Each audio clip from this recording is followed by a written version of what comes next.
প্রিয় দর্শক, এমন একটি দুরূদ শরীফের কথা বলবো, জীবনে একটিবার হলেও এই দুরূদ শরীফের আমলটি করবেন। নবীজি সাল্লাল্লাহু আলাইহি ওয়াসাল্লাম ওয়াদা করে বলেছেন, এই দুরূদ শরীফের আমলটি যদি আপনি করতে পারেন, পৃথিবীর মধ্যে সবচেয়ে সুখী মানুষ আপনি হবেন। কোনো কিছুর অভাব অনটন আপনার কাছে থাকবে না।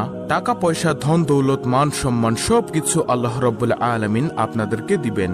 যারা অসুস্থ আছেন তাদেরকে আল্লাহ তাআলা সুস্থ করে দিবেন ইনশাআল্লাহ, এটা আমার বিশ্বাস।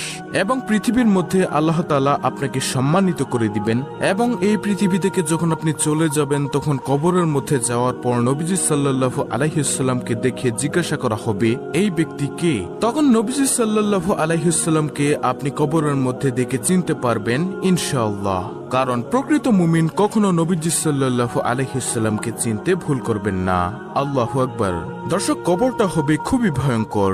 নবীজিকে যদি আপনি চিনতে না পারেন, আপনার স্থান হবে জাহান্নাম।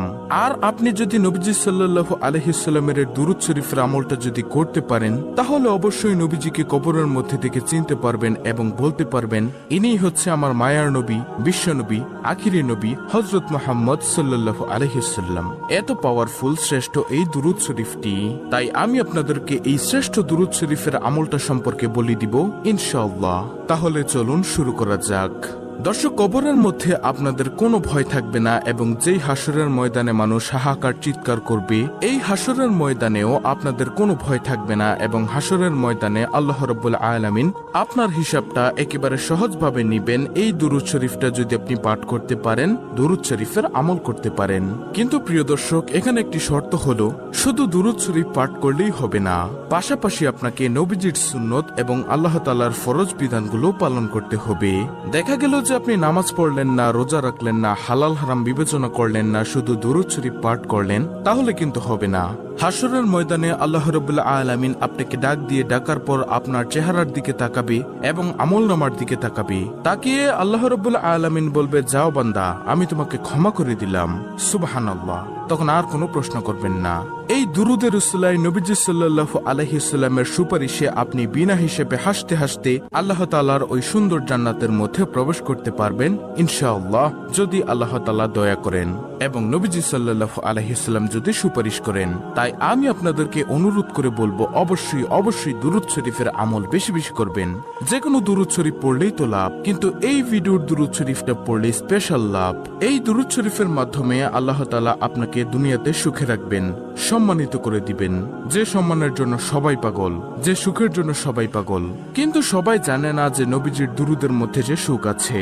একবার নবীজি সাল্লাল্লাহু আলাইহি ওয়াসাল্লাম ওয়াদা করে বলেছেন, এই দুরূদ শরীফটা আপনি একবার পড়বেন আর সঙ্গে সঙ্গে নবীজির রওজা পাকে ফেরেশতারা আপনার নাম, আপনার বাবার নাম, আপনার ঠিকানা সহকারে নবীজির রওজা মুবারকে পৌঁছে দিবে ফেরেশতারা।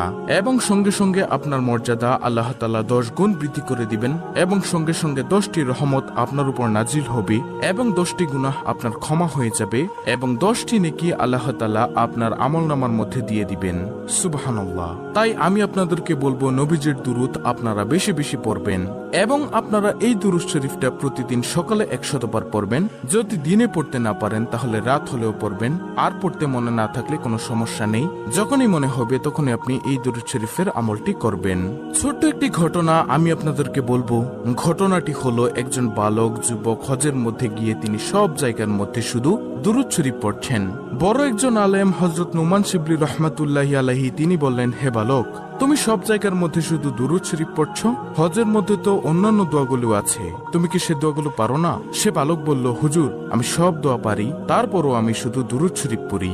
হুজুর বলল, কেন বালক, আমাকে বলো। তখন সে বালকটি বলল, হুজুর, আপনি তো জামানার সবচেয়ে বড় আলেম এবং ভালো লোক, এর জন্য আপনার কাছেই বলছি। আমি দুরূদ শরীফের যে কি পাওয়ার, যে শক্তি দেখেছি, অন্য কোনো কিছুর মধ্যে আমি এত শক্তি, এত পাওয়ার দেখিনি। তখন সেই বালকটিকে হুজুর বলল, আচ্ছা বলো তো দেখি, দুরূদ শরীফের মধ্যে তুমি কেমন শক্তি, কেমন পাওয়ার দেখেছো? তিনি বলল, অর্থাৎ সেই বালকটি বলল, আমার বাবার সঙ্গে আমি হজের মৌসুমের সময় কাফেলার সঙ্গে আমরা হজ করতে আসতেছিলাম। আসার সময় পথিমধ্যে আমার বাবা হঠাৎ অসুস্থ হয়ে গেল।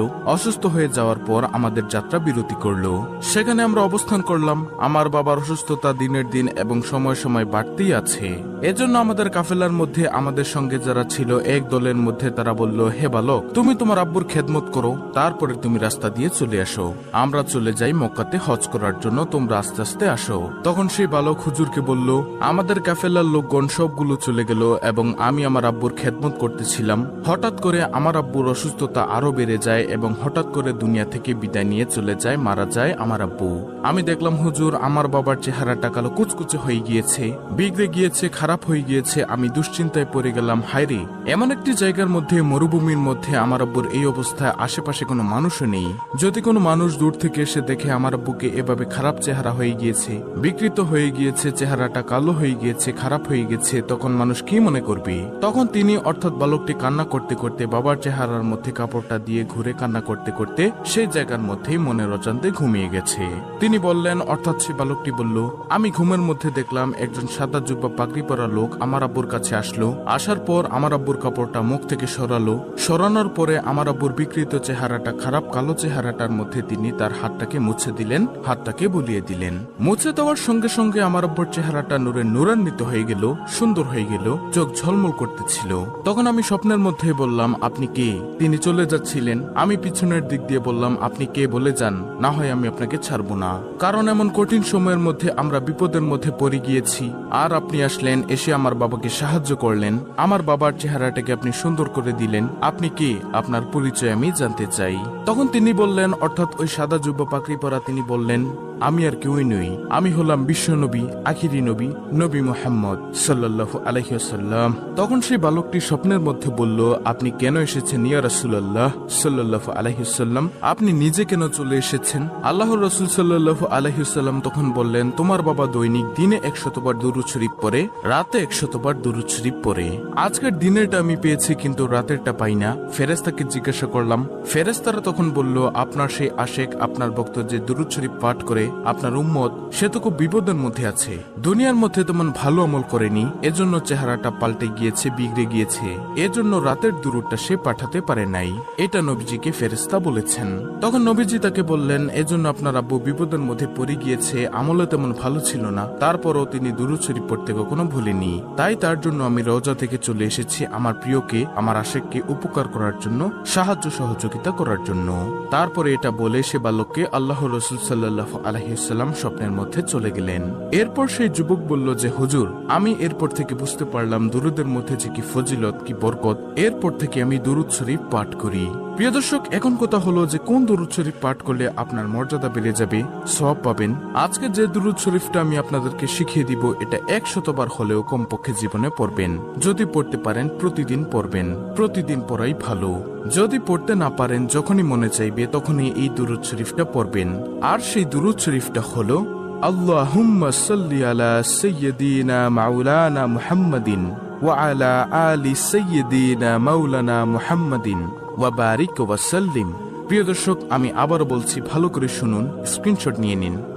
আল্লাহুম্মা সাল্লি আলা সাইয়্যিদিনা মাওলানা মুহাম্মাদিন ওয়া আলা আলি সাইয়্যিদিনা মাওলানা মুহাম্মাদিন ওয়া বারিক ওয়া সাল্লিম। খুবই পাওয়ারফুল একটি দুরুদ, আপনারা প্রতিদিন 100 বার করে হলেও পড়বেন। যে কোনো সময় মনে চাইলে এই দুরুদটি পাঠ করবেন। টাকা পয়সা, ধন সম্পদ আপনার চতুর্দিক থেকে আল্লাহ রাব্বুল আলামিন আপনাকে দিয়ে দিবেন ইনশাআল্লাহ।